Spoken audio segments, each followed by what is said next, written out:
Today we're going to be doing an overview video of the Endura 30-pound thrust trolling motor. This is the Endura C2 and it's a 30-inch length shaft, and here it is in the box, and I'm not a big fan of unboxing videos, so let's just go ahead, and just like that, there it is.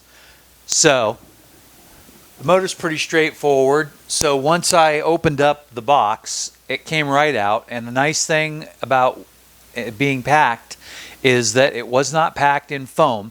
It just was packed with the cardboard formed blocks, which I really like because they're fully recyclable. So as far as assembly goes, all I had to do was slide the handle on. There is a little holder that holds in the spring-loaded connector.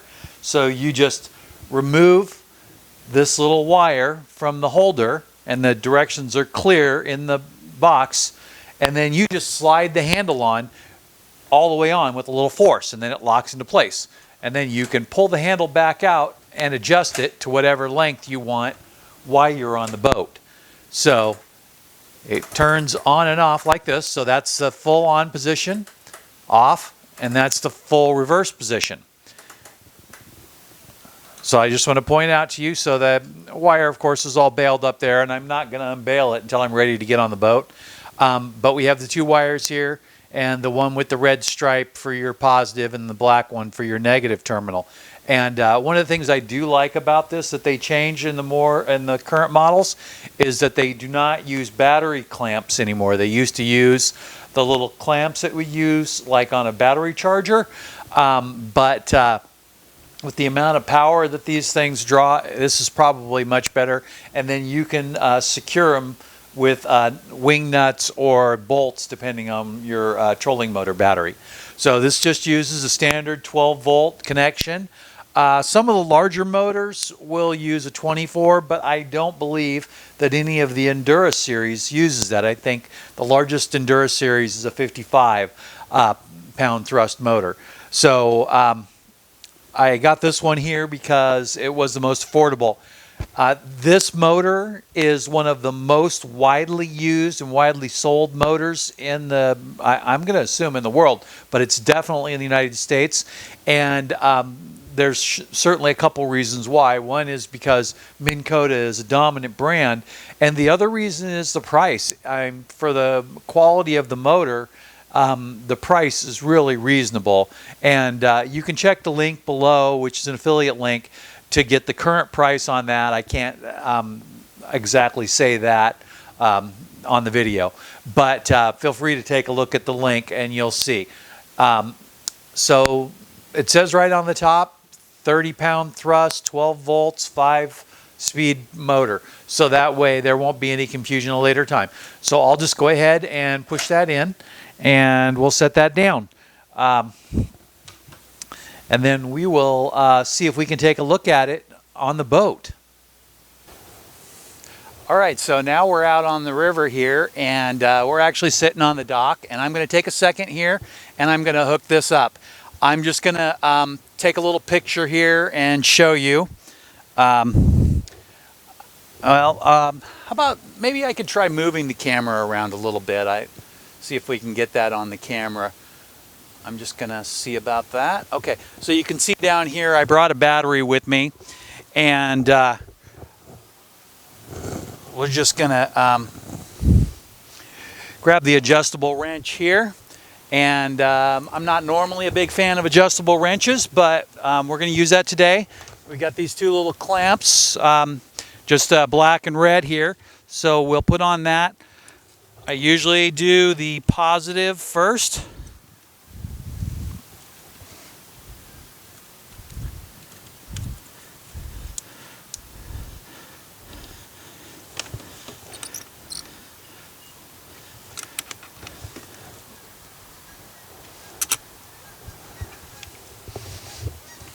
And then we have the negative here.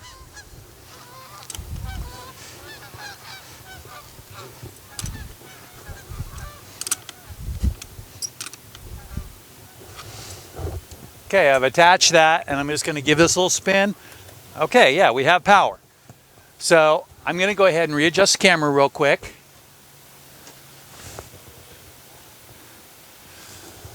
All right, so all you really do is you just reach down and push on the tab right here and lower the motor down.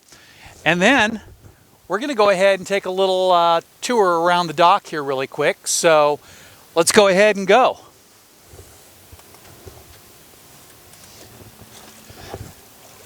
Now, I'm not going to lie to you, this motor is really small for this boat. But I got the thing going pretty good, and we're moving right along. The motor is a little high. You see how high it is right here, and because of how tall the boat is, this is a little too tall for this boat, so if you were planning on using it more, you'd want to lower it. Now, this will work great for something like some little trout fishing or something like that, but it's certainly not going to work for anything big like big water or anything. So a little tiny lake or something, you would be fine. But you can see we're just moving right along with no problem. And you can see in the background, you can see the rocks moving around. We're going to go ahead and get around this dock here and try to stay as close to it as possible.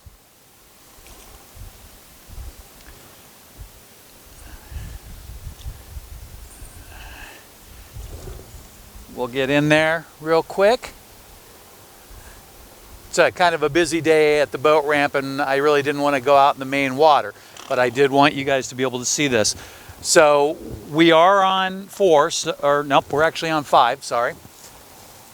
And we're going to move in here a little bit. Again, this motor is a little too small for this boat, but it's still working out just fine. And